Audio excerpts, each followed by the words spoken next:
그러니까 저는 그 김용현 다음에 박종준 경호처장이 임명이 됐잖아요. 경찰 출신이에요. 네. 경찰청 차장 출신이거든요. 그러니까 이걸 막아서게 될 경우에 자기도 특수공무원 집행방해로 처벌받을 수 있다는 걸 알고 있을 겁니다. 그리고 경찰 내부에서도 최소한 이렇게 영장을 집행하는 데 있어서 경찰의 도움이 당연히 필요한 거니까 경찰이 조력을 할 수밖에 없다는 거 안다면 경호처장을 통해서 뭔가 메시지가 갈 가능성이 있다고 보고요. 경호처만 특별하게 문제가 되지 않는다고 가정한다면 그러면 사실 봉고차 2대만 들어가도 충분히 윤석열 잡아가지고 나올 수 있거든요. 뭐 수색한다 하더라도 수색도 뭐 몇십 명씩 할 필요는 없는 거잖아요. 그러니까 얼마든지 그건 인원상의 문제는 전혀 되지 않는다고 봐요. 그러니까 앞에만 상황만 좀 정리해주면 충분히 가능하다고 봅니다. 자, 공수처장의 여지가 있으면 오늘이라도 체포할 수 있다. 새해 첫날부터 웬일이냐라고 하는 것도 국민 여론, 민심으로 보면 전혀 문제가 되지 않는다. 하려면 빨리 해라. 6일까지 기다릴 거 없다. 쓸데없는 작전 쓰면서 시간 끌다가 사람 모여서 혹시라도 불상사 생기는 거 막으려면 지금이라도 공수처가 더 낫서야 한다. 말씀을 드리고요. 자, 지금 17,000분 정도 들어와 계신데 여러분 좀 부탁 좀 드리겠습니다. 댓글로 좀 공격 좀 하지 마세요. 여기 갑자기 이재명이 왜 나오고 민주당이 왜 나옵니까? 지금 대통령 구속시키고 탄핵해야 하는데 댓글 이렇게 올리면서 여러분 의견 표출하지 마시고요. 알바비 받고 하시는지 아닌지도 잘 모르겠는데 이렇게까지 그냥 해야 되는지 제가 좀 질문을 드립니다. 그리고 제작진은 적정하게 좀 댓글 관리를 좀 해 주시길 부탁드리겠습니다. 그만하니까 한 18,000명까지 또 늘어났습니다. 아니 왜 이러시는지 모르겠어요. 그러니까 실제로 노임 여사는 이 댓글 부대 엄청 많이 방송하시니까 많이 느끼잖아요. 이게 자발적으로 들어와서 진짜 공격하는 건가요? 아니면 누군가의 조직적인 이런 좀 지시를 받고 움직이는 건가요? 저는 모든 이 진보 채널들의 방송, 그러니까 진보 패널들이 나오는 그 방송, 이 스픽스를 비롯해서 여기에 다 지금 투입된 사람들이 좀 있다고 봐요. 댓글 알바들이. 근데 꼭 알바라는 게 이제 뭐 돈을 받고 안 받고 개념이 아니라 그런 보수적인 성격을 가지고 있는 그 커뮤니티나 이런 사람들이 모든 방송 할 때마다 들어가서 이렇게 물을 흐리고 자꾸 분탕질을 해놓고 이런 부분은 분명히 있는 것 같더라고요. 그러니까 이분들이 저희들이 하는 말을 들으면 듣는 게 얼마나 고역이겠습니까? 여기서 뭐 하루 종일 윤석열을 뭐 체포해라 무슨 뭐 이게 계엄을 불법 계엄을 선포한 것이 내란이다. 이분들의 세계관에서는 있을 수가 없는 얘기예요. 이분들의 세계관에서는 윤석열의 계엄 선포는 헌법상의 권한이고 그다음에 내란은 전혀 아니고 국헌문란의 목적도 없고 폭동도 없고 아주 뭐 그리고 대한민국은 계엄이 필요한 나라고 뭐 이런 건데 여기서 뭐 하루 종일 뭐 그 얘기만 있지 않습니까? 불법 계엄을 선포한 아주 뭐 악독한 내란 수괴다 이 얘기만 있지 않습니까? 얼마나 고역이겠어요. 이 얘기를 근데 들으러 오시겠습니까? 이분들이 이런 얘기를 내가 한번 참고해봐야겠다. 듣다 못해가지고 야 이런 얘기를 하냐 이렇게 쓰겠습니까 이분들이. 애초에 의도를 갖고 오늘 온다고 볼 수밖에 없는 거 아닙니까. 이런 얘기를 떠드는 자들을 혼내주러 내가 왔다. 이거 아닙니까 지금. 그러니까 이런 댓글을 쓰시는 분들이 목적을 갖고 들어왔다. 저는 이렇게 생각할 수밖에 없는데 그런 목적은 여기서는 관철되지 않는다. 여기 모인 네 분이 이런 댓글에 아주 이골이 나신 분들이기 때문에 맨날 그거 써봐야 아무 타격이 없습니다. 오히려 동접자 수 늘어나가지고 여기에 이제 도움이 많이 될 수도 있다. 그거를 이제 아시고 방어에나 많이 좀 사드십시오. 여기 제가 팀장은 제가 보니까 노영희 변호사세요. 그냥 댓글 보고 계세요. 대단하세요. 댓글 보고 방송 안 하십니까? 심지어 엊그제는 김민아 씨 수염 좀 깎으세요. 더러워서 못 보겠어요. 이렇게 쓰시던데 뭐 그런 거 이제 애정을 갖고 쓰시는 거니까 타격이 조금 되지만 뭐 여기 와서 뭐 다른 얘기하는 거 윤석열 옹호하고 이런 건 전혀 타격이 안 됩니다. 네, 저는 그 얘기를 꼭 하고 싶은데 이게 너무 뭐 그 쌀로 밥 짓는 얘기처럼 들리실지 모르겠지만 저는 이런 상황이 발생했을 때 국민의힘이 취하고 있는 태도가 앞으로 국민의힘이 지향하는 바를 보여주고 있다고 생각하거든요. 근데 권성동이나 그 권영세 두 사람이 얘기하는 걸 보면서 특히 나름 국민의힘에서는 합리적이라고 얘기를 합리적으로 평가받아서 지금 비대위원장 자리에 오른 권영세 비대위원장의 말을 들어보면 국민의힘은 진짜 완전히 극우화돼 가고 있구나. 그러니까 이렇게 극우화되면서 극우화돼 있는데도 불구하고 최상목이나 이런 사람들한테 일정하게 자기의 요구가 투영이 되잖아요. 지금. 그러니까 3명을 다 임명을 해야 되는 상황인데 1명을 뺀단 말이에요. 1명을 빼면서도 과거에 인민노련에 있었다. 이거 가지고 이유를 들이댄단 말이에요. 그렇게 따지면은 안창호는 어떻게 헌법재판관이 됐나? 네? 지금 인권위원장은 헌법재판관 안 거쳤어요? 김문수 지금 장관도 인민노련 출신인데. 아니 그러니까 아니, 거기 정확히는 선호련 제가 또 이 족보에 민감해가지고 선호련 하다가 이제 민중장관 족보에 민감하네. 인민노련하고는 조금 다르긴 예. 합니다. 근데 그 뭐 아니, 그러니까 이게 그거죠. 운동권 조직이죠 뭐. 예. 그러니까 그런 것들을 이유로 대면서 이건 친북 좌파의 나라야 이렇게 규정하고 그거에 경도된 대통령이라는 자는 계엄 선포하고 이게 다 같은 인식의 공유가 이루어지고 있는 거잖아요. 예. 근데 이런 거에 국민의힘이 같이 편승해서 간단 말이에요. 근데 거기에 이 상황을 수습하겠다고 하는 비대위원장이 대국민 사과조차도 하지 않고 아니 의원들 나가지고 같이 사과하라 그러니까 아니 그럴 계획 없는데요. 이러고 있잖아요. 권영세라는 사람이 나서가지고 그리고 헌법재판관 2명 임명한 거에 대해서 유감이라고 얘기하고 그리고 권성동은 진짜 더 황당한 사람인데 헌법상의 소추와 재판분리 원칙을 위배했다고 이렇게 주장하는데 그러면 박근혜 탄핵은 누가 시켰어요?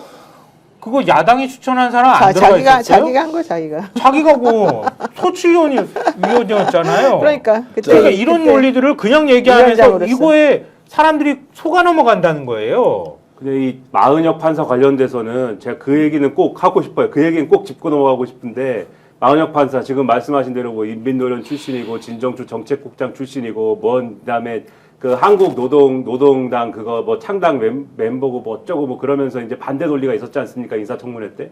근데 그 얘기를 하는 걸 보고선 나는 참 기가 차다고 생각한 게 그 친한계 신지호 전 의원 그분이 인민노련 출신이고 그다음에 한국노동당은 그거는 심지어는 그 초기 한국노동당 만들었어요. 예, 그 당시에 이게 안기부에서 만들으라고 한 당 아닌가? 이래갖고 운동권에 내분이 일어나가지고 맞아요. 자기들끼리 싸운 당이고 그 당을 만들 때 주도했던 사람은 주대한 씨라고 있어요. 주대한 씨가 그래가지고 야 이거 운동권 프락치 아니야? 이래갖고 내분이 일어날 때 그 당사자인데 그 주대환 씨가 지금 그 윤석열을 지지하는 구 운동권 출신들 모임이 있어요. 뭐 민주화 운동 동지인가 뭐 거기 뭐 누구 민경호 씨도 있고 누구 누구 뭐 함은경도 들어가. 예, 뭐 그런 사람들 모여있는데 있잖아요. 거기 계신 분이에요, 지금. 그러니까 다 이 인민노련 출신이라는 사람들이 예를 들면 여기 뭐 송영길 전 대표도 있고 지금 아 김문수는 어떻고요? 다 거기 김문수 선호련, 이미자는 어떻습니까 또? 네, 그러니까 이 주류 정치권에 여기도 가 있고 저기도 가 있고 이런 사람들이 많고 원희룡도 그다음에 그렇고. 진정추는 그때는 합법 정당을 하자고 그런 합법 진보 정당을 만들자고 하던 그런 정치 세력으로 가자고 하는 그런 기구였는데 거기에 몸담았다는 이유로 그거를 시비 걸면 안 되고 그리고 그런 만약에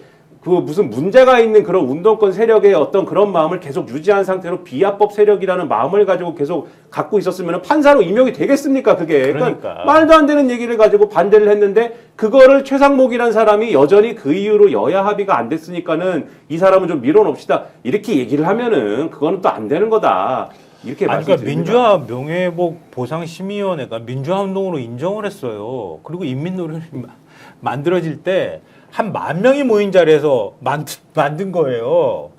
그러니까 그러고 난 다음에 이걸 지금에서 이걸 문제 삼으면서 얘기한다는 것도 기가 막힐 뿐더러 아까 제가 안창호 말했잖아요. 안창호 인권위원장 공항검사 출신이잖아요.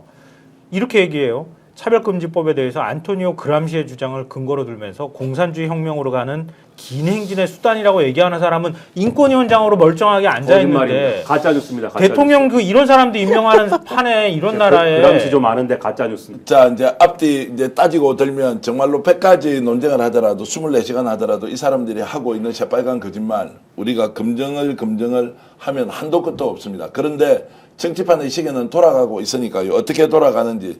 자, 오늘 체포영장을 이렇게 집행을 한다. 체포됐을 경우에 윤석열 그 뒤부터 어떻게 되느냐.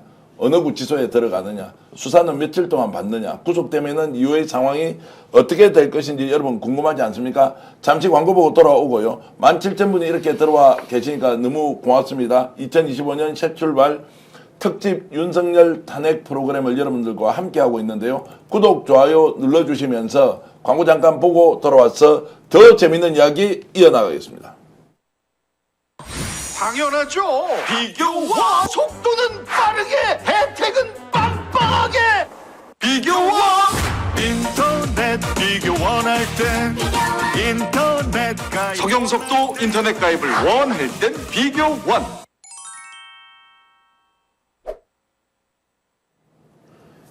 자, 인터넷 비교원 광고 보셨는데요. 여러분 혹시 집에서 인터넷 교체할 일 있으면 꼭 인터넷 비교원 이용해 주십시오. 연예인 서경석 씨가 저렇게 광고하는 거 보시면 저도 바꾸고 싶을 때는 꼭 인터넷 비교원 쓰겠다 생각을 하고 있습니다. 인터넷 휴대폰 정수기 렌탈 매월 나가는 요금 부담되시지 않습니까? 자, 교체만 하더라도 최대 48만 원 인터넷에서 지원하고 있고요. 그리고 휴대폰도 30만 원 추가 지원, 정수기 렌탈 시 최대 30만 원까지 모든 혜택을 다 합치면 108만 원의 혜택을 받을 수 있다. 전화하셔서 스픽스 보고 전화했다고 하면요. 더 많은 선물 여러분들께 드릴 수 있습니다. 1670-2571로 전화하셔서 여러분 꼭 인터넷 비교원 활용해 주시면 고맙겠습니다. 스픽스가 강력하게 추천합니다. 자, 제가 이제 지금 윤석열에게 체포영장이 발부되었다라는 것을 전제로 이제 그 앞에서 생길 수 있는 상황은 다 이제 정리가 됐다고 보고, 자, 소환 조사를 합니다.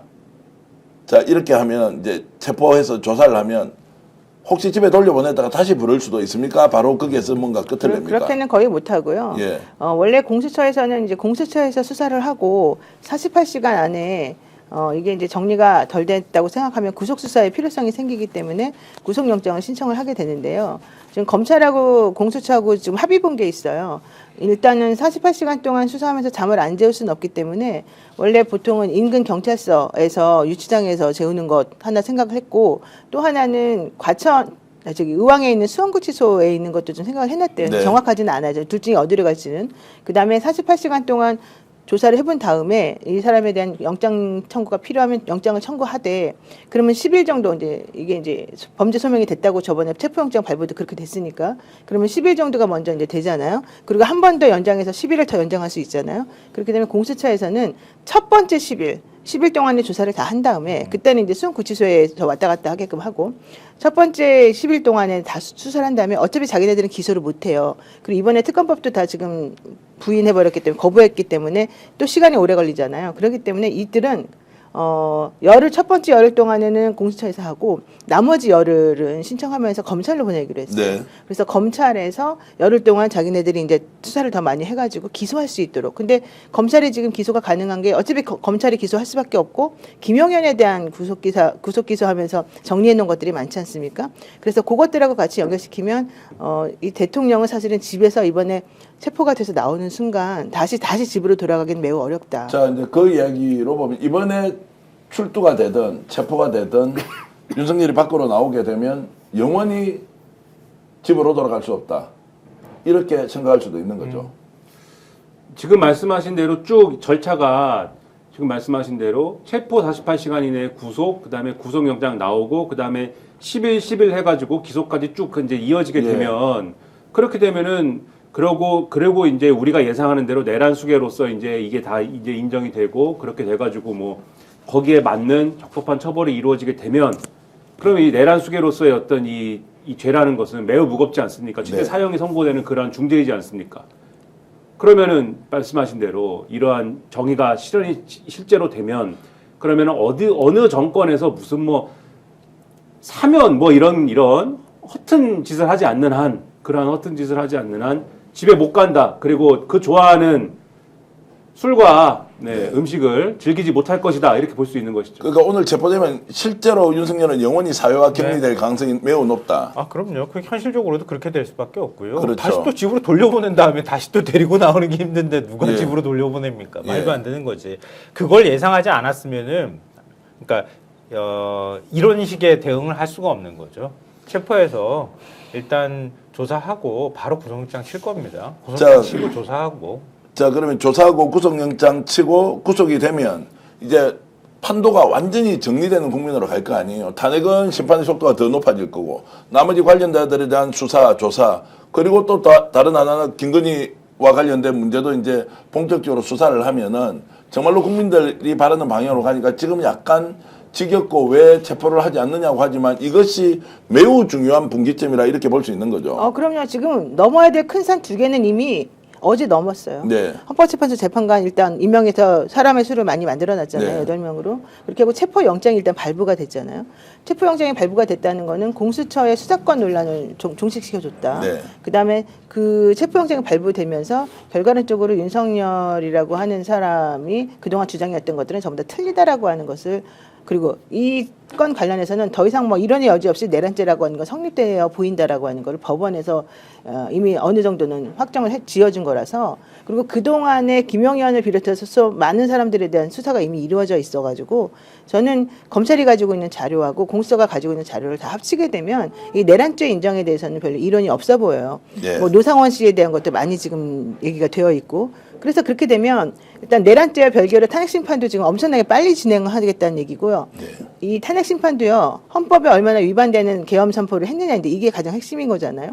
근데 실제 절차적으로도 지금 헌법 위반, 딱 82조 위반이라는 건 너무너무 분명하게 나와 있잖아요. 이제 나머지 것들은 이제 구체적으로 형식, 그 내용을 좀 들어가 봐야 되겠지만, 그러면 헌재에서도 너무 명백한 헌법 규정 위반이 정확히 있는데 그거를 놔두고 나머지 막 복잡스러운 걸 가지고 할 일이 전혀 없어요.